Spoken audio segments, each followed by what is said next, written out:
నమస్కారం వార్తలకు స్వాగతం. ముందుగా ముఖ్యాంశాలు. కేంద్ర మంత్రి కిషన్ రెడ్డి మీడియా సమావేశం, పలు అంశాలపై వివరణ.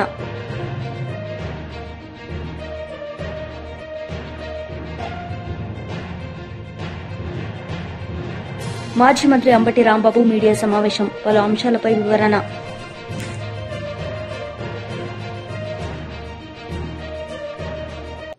కేంద్ర మంత్రి కిషన్ రెడ్డి మీడియా సమావేశం నిర్వహించారు. ఈ సందర్భంగా ఆయన మాట్లాడారు.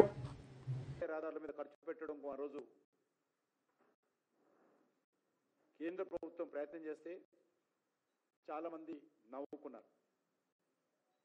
రోడ్ల మీద 70,000 ఖర్చు పెట్టేవేంటి అని చెప్పి ఆ రోజు అవమానం చేస్తూ మాట్లాడినటువంటి పార్టీలు, వ్యక్తులు దాన్ని యూపీఏ ప్రభుత్వం 2004లో వచ్చిన తర్వాత పక్కన పెట్టింది.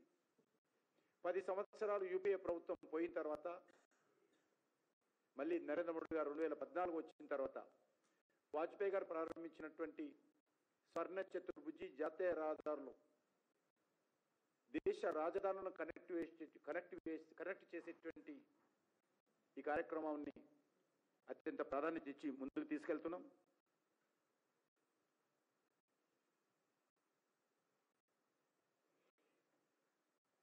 రాష్ట్ర రాజధానులతో కనెక్టివిటీ చేయాలనుకున్నటువంటి ఈ యొక్క జాతీయ రహదారులు ఈరోజు దేశంలో ఉన్నటువంటి జిల్లా కేంద్రాలను కూడా కనెక్టివిటీ చేసేటువంటి ప్రయత్నంలో ముందుకెళ్తా ఉన్నాం. మన తెలంగాణలో ఉన్నటువంటి 10 జిల్లాల స్థానంలో గతంలో ఉన్నటువంటి ప్రభుత్వము 33 జిల్లాలుగా విభజిస్తే ఆ 33 జిల్లాలలో 32 జిల్లాలతో తెలంగాణలో నేషనల్ హైవేతో జాతీయ రహదారులతో ఈరోజు నరేంద్ర మోడీ గారి ప్రభుత్వము కనెక్ట్ చేసిందనే విషయాన్ని ఈరోజు మనం చేస్తా ఉన్నాం. Out of 33 districts national highway ఈరోజు 32 జిల్లాలలో కేంద్రాలతో తక్కువ సమయంలోనే పూర్తి చేశామని సందర్భంగా మనం చేస్తున్నాం.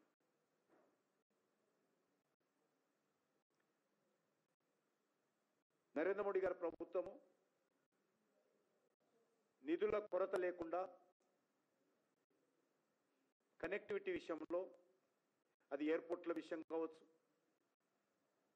పోర్టుల విషయం కావచ్చు, రైల్ కనెక్టివిటీ విషయంలో కావచ్చు, నేషనల్ హైవేస్ విషయంలో కావచ్చు, ఇంటర్నెట్ టెలి నెట్వర్క్ విషయంలో కావచ్చు, చాలా పెద్ద ఎత్తున నిధుల కొరత లేకుండా ఖర్చు పెడుతూ ఈరోజు కేంద్ర ప్రభుత్వం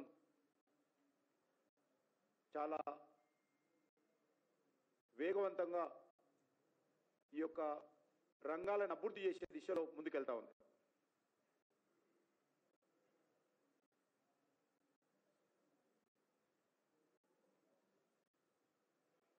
(2014) మన తెలంగాణ రాష్ట్రంలో 2,500 కిలోమీటర్ల జాతీయ రహదారి ఉంటే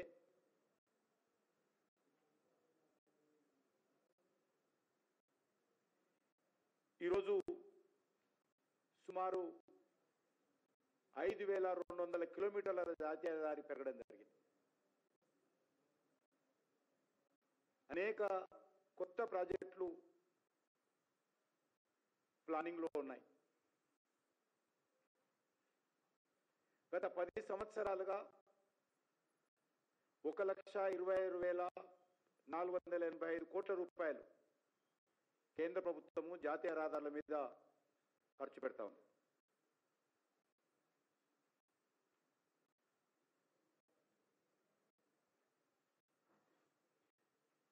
ఎన్నడూ లేని విధంగా ఈరోజు ఫ్లైఓవర్స్ కానీ, ఎక్స్ప్రెస్ వేలు కానీ,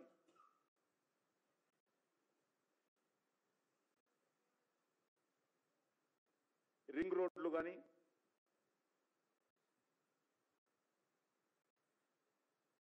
ఈరోజు అభివృద్ధి జరుగుతూ ఉన్నాయి.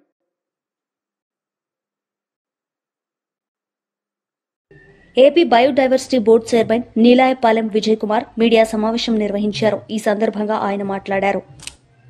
ముందుగా అంటే నిన్న పొద్దున మనందరం ఈ అమరావతి సంభ్రమంలో బహుశా పూర్తిగా దృష్టి పెట్టలేదేమో. ఒక్క ఆంధ్రప్రదేశ్కి అత్యంత ప్రతిష్టాత్మకమైన సంస్థను అందించే ఒక బ్రహ్మాండమైన ఎంఓయు అనేది జరిగింది నిన్న పొద్దున్నే. ఏంటంటే హైటెక్ సిటీ మనందరికీ తెలుసు, హైదరాబాద్లో చాలా ప్రతిష్టాత్మకంగా చంద్రబాబు నాయుడు గారి ఆధ్వర్యంలో జరిగిన హైటెక్ సిటీ అమరావతికి రాబోతుంది. హైటెక్ సిటీ అమరావతికి రాబోతుంది. హైటెక్ సిటీ ఎంత ఇదిగా హైదరాబాద్ మొత్తాన్ని ఐటీగా మార్చివేసిందో అలాంటి హైటెక్ సిటీ అమరావతికి రాబోతుంది. కేవలం 7 నెలల్లో మాత్రమే. ఏంటి ఆశ్చర్యం అనుకుంటున్నారా? హైటెక్ సిటీ పేరు మారుతుంది. పేరు క్వాంటమ్ కంప్యూటింగ్. క్వాంటమ్ వ్యాలీ అనే పేరుతో అమరావతిలో జనవరి 1, 2026 అంటే ఇవాళ నుంచి కరెక్ట్గా 7 నెలలు లెక్కేసి రాసి పెట్టుకుందాం అందరం. 7 నెలల్లో అమరావతిలో హైటెక్ సిటీ, అప్పట్లో కట్టిన హైటెక్ సిటీ కంటే గొప్పగా, చాలా అధునాతనంగా, చాలా ప్రతిష్టాత్మకంగా క్వాంటమ్ వ్యాలీ అనేది రాబోతుంది. క్వాంటమ్ కంప్యూటింగ్ కోసం సృష్టించబడుతున్న క్వాంటమ్ వ్యాలీ అనేది రాబోతుంది. బహుశా దీని టెక్నాలజీలో ఇది కొంత కొత్త టెక్నాలజీ కాబట్టి పూర్తిగా అందరికీ అవగతం కాలేదేమో. ఈ క్వాంటమ్ కంప్యూటింగ్ అనేది ప్రపంచంలో అత్యంత అధునాతనమైన టెక్నాలజీ. ఈరోజు మనం వాడే కంప్యూటర్ల కంటే, మనం వాడే సిస్టమ్స్ కంటే 100 రెట్లు ఫాస్ట్గా పనిచేసేదే క్వాంటమ్ కంప్యూటింగ్ అనేది. సో ఈ క్వాంటమ్ కంప్యూటింగ్ ద్వారా మనం ఎంతంత పెద్ద డేటానైనా అత్యంత ఈజీగా సునాయాసంగా చేసేయచ్చు. ఇట్లాంటివి ఇప్పటిదాకా భారతదేశంలో లేనే లేదు. భారతదేశం ఏంటి, ఆసియా ఖండంలోనే లేనే లేదు. కేవలం యుఎస్, యూరోప్లో ఒక 5-6 ప్రదేశాల్లో మాత్రమే ఈ క్వాంటమ్ కంప్యూటింగ్ ఉంది. ఒక రకంగా కేవలం నాసా, గూగుల్ లాంటి వాటికే పరిమితమైన ఈ క్వాంటమ్ కంప్యూటింగ్ వితిన్ 7 months 7 నెలల్లోనే ఆంధ్రప్రదేశ్ అమరావతిలో జనవరి 1, చంద్రబాబు నాయుడు ఎంత ధైర్యంతో తేదీ కూడా చెప్పేశాడు. జనవరి 1, 2026 అంటే జనవరి 1 అందరం కొత్త సంవత్సరం జరుపుకోబోతున్న శుభ సమయాన రాబోయే జనవరి 1 క్వాంటమ్ వ్యాలీ అనేది ఓపెన్ అవుతుంది. దీనికోసం చంద్రబాబు నాయుడు గారు ఆంధ్రప్రదేశ్ గవర్నమెంట్ తరఫున నిన్న పొద్దున IBM ఇంటర్నేషనల్ బిజినెస్ మిషన్స్ అనే IBM అనే ప్రఖ్యాతమైన అమెరికన్ ఐటీ కంపెనీతో, అదేవిధంగా TCS టాటా కన్సల్టెన్సీ సర్వీసెస్, భారతదేశంలో చాలా గొప్ప కంపెనీ TCS, ఆల్రెడీ వైజాగ్లో ఒక యూనిట్ 12,000 మందితో వాళ్ళకి యూనిట్ ప్రారంభించబోతున్నారు. TCS, IBM వీళ్ళిద్దరితో కలిసి మెడ్రాస్ IIT CDAC సహకారంతో L&T వాళ్ళు 7 నెలల్లో కట్టబోయే అత్యంత అధునాతనమైన బిల్డింగ్లో క్వాంటమ్ వ్యాలీ అమరావతిలో ఏర్పడబోతోంది. ఇప్పటిదాకా చాలా ఒప్పందాలు కుదుర్చుకున్నాం, ఇవంతా అయ్యేదా పోయేదా అనేవాళ్ళు ఉంటారు.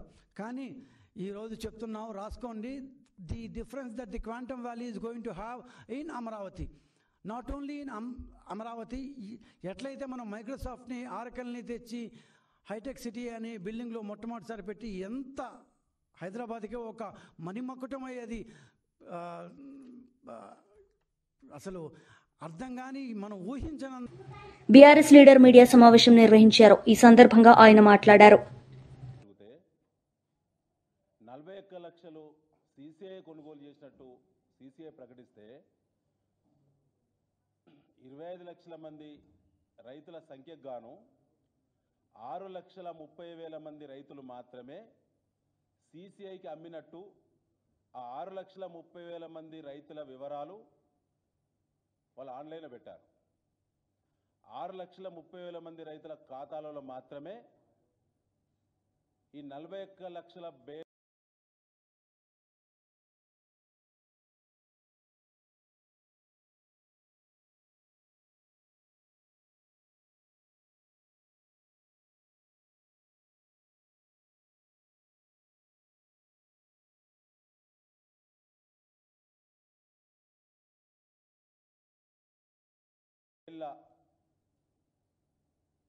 పత్తికి సంబంధించినటువంటి వేల కోట్ల రూపాయలు ఆ ఖాతాలో జమ కావడం జరిగింది. అంటే ఈ రాష్ట్రంలో ఉత్పత్తి అయినటువంటి పత్తి ఎంత, ఈ రాష్ట్రంలో పత్తి పంట వేసినటువంటి రైతుల సంఖ్య ఎంత, సిసిఐ కొనుగోలు చేసినటువంటి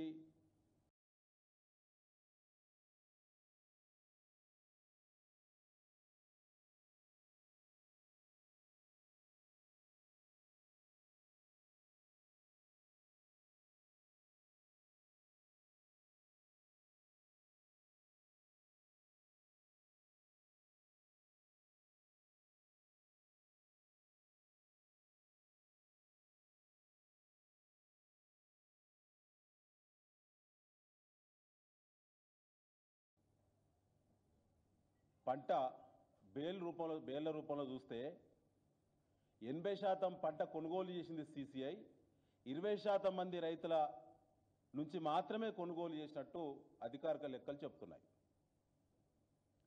దీని ఎన్నుకున్నటువంటి మర్మం ఏంటి, కుట్రేంది, కుంభకోణం ఏంటంటే టెంపరరీ రిజిస్ట్రేషన్స్ పేరు మీద ఈ రాష్ట్రంలో వ్యవసాయ శాఖ, మార్కెటింగ్ శాఖ, కాంగ్రెస్ పార్టీ రాష్ట్ర పెద్దలందరూ కూడా కుమ్మక్కై వందలాది మంది బ్రోకర్లను పెట్టుకొని మార్కెట్ల వారిగా మార్కెట్ కమిటీలు కూడా ఇందులో భాగస్వాములై సిసిఐ కొనుగోలు చేయాల్సినటువంటి షెడ్యూలు అక్టోబర్ మొదటి వారంలో సిసిఐ కొనుగోలు కేంద్రాలు ప్రారంభించాల్సినటువంటి షెడ్యూల్ను నవంబర్ మొదటి వారానికి వాయిదేసింది.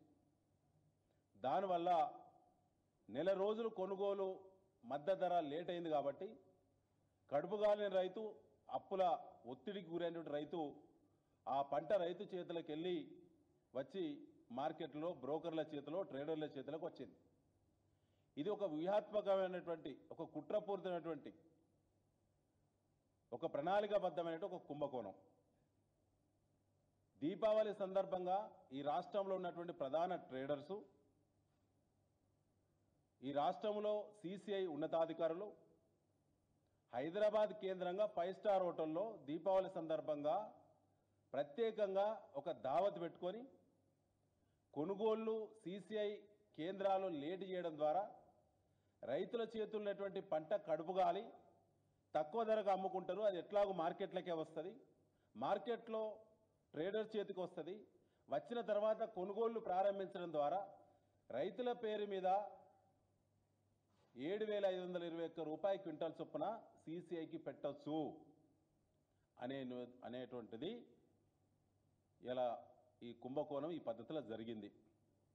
ఇందులో ప్రధానంగా మీ ద్వారా నేను బీఆర్ఎస్ ద్వారా తెలంగాణ రాష్ట్ర పత్తి రైతులకు మేము విజ్ఞప్తి చేస్తున్నాం.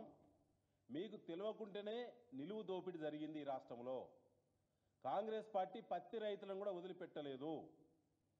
పత్తి రైతులకు సంబంధించి సిసిఐ కొనుగోళ్లు నెల రోజులు ఉద్దేశపూర్వకంగా, కుట్రపూరితంగా డిలే చేయడం ద్వారా రైతు చేతున్నటువంటి పత్తిని 5,500 నుంచి 6,000 రూపాయల వరకే మార్కెట్లో ప్రైవేటు వ్యాపారులు కానీ, వ్యవసాయ మార్కెట్ కమిటీలో ట్రేడర్స్ కానీ కొనుగోలు చేసి రైతులకు సంబంధం లేకుండా టెంపరరీ రిజిస్ట్రేషన్స్ టిఆర్ నంబర్ల పేరు మీద ఈ రాష్ట్రంలో 60,000 మంది టిఆర్ నంబర్లు తీసుకొని రైతుల రూపంలో అవతారం ఎత్తి 7,521 రూపాయల క్వింటాల్ చొప్పున సిసిఐకి పత్తిని అమ్మడం జరిగింది. వారి ఖాతాల్లో ఇలా 1,000 కోట్ల రూపాయలు వాళ్ళ ఖాతాల్లో జమ అయినాయి.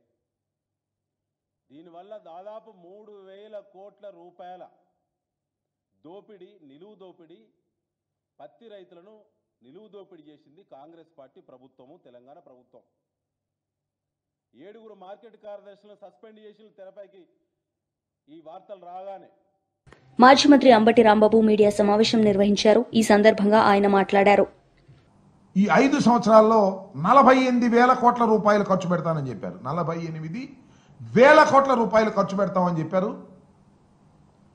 41,170 కోట్లు టెండర్లు పిలిచారు. విన్నారు కదా, 48,000 కోట్లు ఖర్చు పెడతామన్నారు. 41,000 కోట్ల రూపాయలు పైచిలకు టెండర్లు పిలిచారు. ఖర్చు పెట్టింది ఎంత అంటే 5,587.28 కోట్ల రూపాయలు ఖర్చు పెట్టారు. చెప్పిందేంటి, చేసిందేంటి చూస్తే మనకు అర్థమవుతుంది. 5 సంవత్సరాల్లో అట్టర్ ఫెయిల్యూర్ అయ్యి వైఎస్ఆర్ కాంగ్రెస్ పార్టీ ఏదో అమరావతికి వ్యతిరేకమని వరల్డ్ క్లాస్ క్యాపిటల్ని నిర్మిస్తుంటే కడుపు మంటతో మేము మాట్లాడుతున్నామనేటువంటి మాట పలుమార్లు చెప్తున్నారు. ఇది వాస్తవం కాదని చెప్పదలుచుకున్నాను. ఆంధ్రప్రదేశ్ విడిపోయింది, గాయపడి విడిపోయింది. రాజధాని లేదు. రాజధాని నిర్మాణానికి కేంద్రం 2,500 కోట్ల రూపాయలు ఇస్తామని చెప్పింది. రాజధాని నిర్మించుకోవాల్సిన పరిస్థితి ఏర్పడింది. ఆర్థిక పరిస్థితి బాగోలేదు. హైదరాబాద్ లాంటి పట్టణాన్ని కోల్పోయాం. అక్కడి నుంచి ఇక్కడికి వచ్చేసాం. 10 సంవత్సరాల పాటు హైదరాబాద్లో ఉన్నటువంటి ఇన్ఫ్రాస్ట్రక్చర్ని రాజధానిగా ఉపయోగించుకునేటటువంటి ఫెసిలిటీని మనకి విభజన చట్టం కల్పించింది. చంద్రబాబు నాయుడు గారు వచ్చారు, ఏం చేశారని అడుగుతా ఉన్నా. రాజధాని నిర్మాణం చేపట్టారా? రాజధాని నిర్మాణం కాదు, రాజధాని పట్టణాన్నే నిర్మిస్తామన్నారు. దురదృష్టం అంటున్నాను. ఒక అద్భుతమైన పట్టణాన్ని నిర్మించగలిగినటువంటి స్థాయిలో గాయపడి విడిపోయినటువంటి ఆంధ్రప్రదేశ్ ఆర్థిక వనరులు ఉపయోగపడతాయా అనేది ఆలోచించలేదు. ఒక అద్భుతమైన నగరం నిర్మిస్తాను. ఎంతండి అద్భుతమైన నగరాన్ని నిర్మించడానికి? 1,00,000 కోట్ల. 1,00,000 కోట్లతో అద్భుతమైన నగరాన్ని నిర్మించడానికి కావలసినటువంటి ఆర్థిక వనరులు ఆంధ్రప్రదేశ్కు ఉన్నాయా? లేవు కదా. లేకపోయినా నేను నిర్మిస్తానని చంద్రబాబు నాయుడు గారు కలలుగా అన్నారో లేకపోతే ఆశపడ్డారో నాకు తెలియదు, కానీ కొంప ముంచేశారని ఈ సందర్భంగా నేను చెప్పదలుచుకున్నాను. 5 సంవత్సరాల పాటులో నేను ఇంతకుముందు చెప్పినట్టుగా 48,000 కోట్లు ఖర్చు పెడతామని కేవలం 5,000 పైచీలు కోట్లు ఖర్చు పెట్టి గంగలో ముంచేశారు. రైతుల దగ్గర నుంచి 33,000 ఎకరాలను సేకరించారు. రైతులకు ఏం చెప్పారండి? అద్భుతమైన ఫ్లాట్లు ఇస్తామన్నారు, రిటర్నబుల్ ఫ్లాట్స్ ఇస్తామన్నారు, మిమ్మల్ని లక్షాధికారులను చేస్తామన్నారు. ఎంత చేశారండి? ఇప్పటివరకు ఇచ్చారా? 68% మాత్రమే రిజిస్టర్ చేశారు. ఇంకా 32% ఇంకా రిజిస్టర్ కాల. చంద్రబాబు నాయుడు గారు అధికారంలోకి వచ్చే సంవత్సరం అయినా కూడా రిజిస్టర్ కాల. ఎవరు మోసం చేస్తున్నారు రైతుల్ని, అమరావతిని? అమరావతిని ఎవరో విధ్వంసం చేశారంటున్నారే. అమరావతికి పేరు పెట్టింది చంద్రబాబే, అమరావతిని విధ్వంసం చేస్తుంది కూడా చంద్రబాబే. ఇది గమనించమని కోరుతూ ఉన్నా నేను. మేము ఇదేదో కడుపు మంటతోనో మరో రకంగానో చెప్పేటటువంటి పరిస్థితి కాదు. ఉన్న వాస్తవాలను చెప్పేటటువంటి పరిస్థితికి మేము ప్రయత్నం చేస్తున్నాం. ఎస్, జగన్మోహన్ రెడ్డి గారు అధికారంలోకి వచ్చారు, ఆర్థిక వనరులు లేవు. ఆ రోజున చెప్పాం, ఈ రోజున చంద్రబాబు అదే చెప్తున్నాడు. చంద్రబాబు గారు ఏమన్నారండి? సెల్ఫ్ సస్టైన్ టౌన్ అంటే ఇది తన డబ్బులు తానే సృష్టించుకుంటుంది, మనకేం పెట్టుబడి పెట్టాల్సిన అవసరం లేదని చెప్పలేదా? మేమేం చెప్పాం? మేము హైకోర్టులో, సుప్రీంకోర్టులో కూడా అఫిడవిట్స్ వేసాం.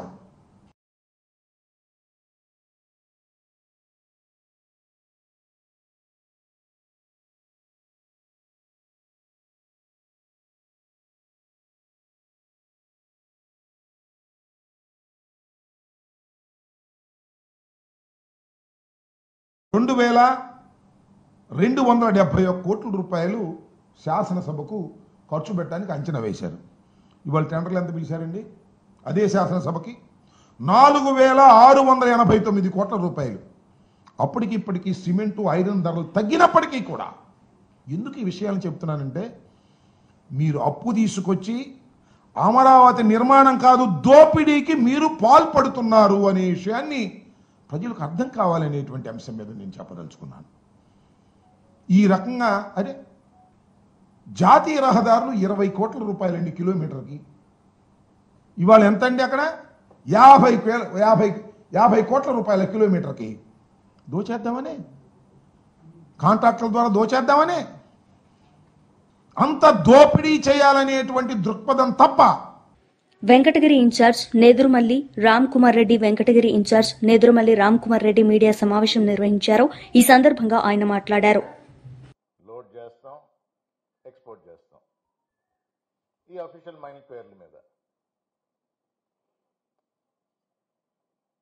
నేను ఇప్పుడే చెప్తున్నాను, నేను ముందరే చెప్తా, జరిగేది చెప్తాను, జరగబోయేది చెప్తా. మీరు వినుంటారు, ఫెనీ క్వాడ్స్ ప్రైవేట్ లిమిటెడ్.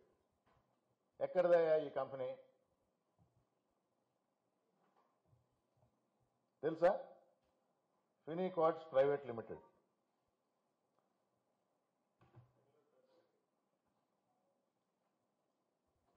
పేరు లేదా?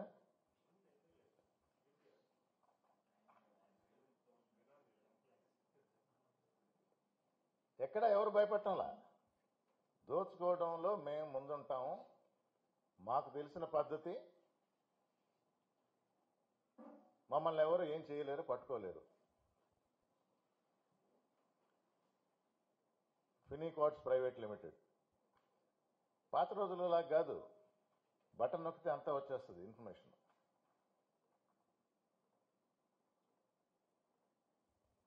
డేట్ ఆఫ్ ఇన్కార్పొరేషన్ అంటే ఈ కంపెనీ స్టార్ట్ చేసిన డేట్ 20వ తేదీ జనవరి 2025 ఇన్ఫర్మేషన్ ఉంది. మొన్న జనవరిలో స్టార్ట్ అయింది.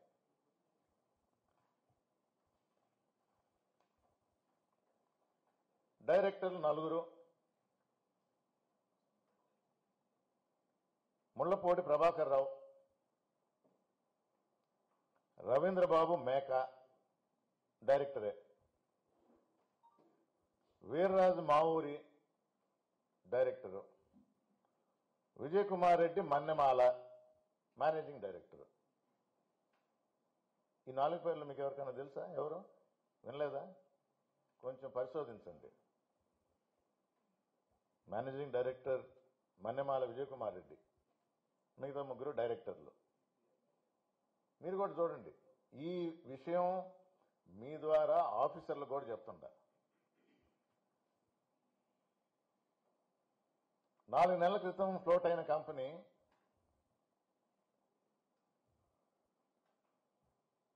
ఎంత బిజినెస్ చేయాలా, ఎంత బిజినెస్ చేయొచ్చు? సడన్గా ఇప్పుడు దాకా ఎక్స్పోర్ట్ చేసే కంపెనీలు అన్నీ ఆగిపోయినాయి. ఒక్క ఫెనీ క్వాడ్స్ మాత్రం ఎక్స్పోర్ట్ చేస్తూ ఉంది. అర్థం కావట్లేదా? తెలియటం లేదా? దొరకరా? ఈరోజు వార్తలు ముగించే ముందు ముఖ్యాంశాలు మరోసారి. కేంద్ర మంత్రి కిషన్ రెడ్డి మీడియా సమావేశం, పలు అంశాలపై వివరణ.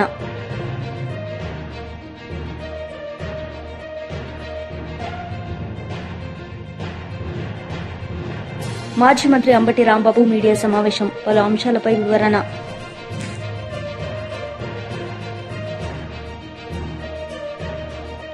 ఈ వార్తలు ఇంతటితో సమాప్తం. తిరిగి ప్రసారమయ్యే వార్తల్లో మళ్ళీ కలుద్దాం. అంతవరకు సెలవు. నమస్తే.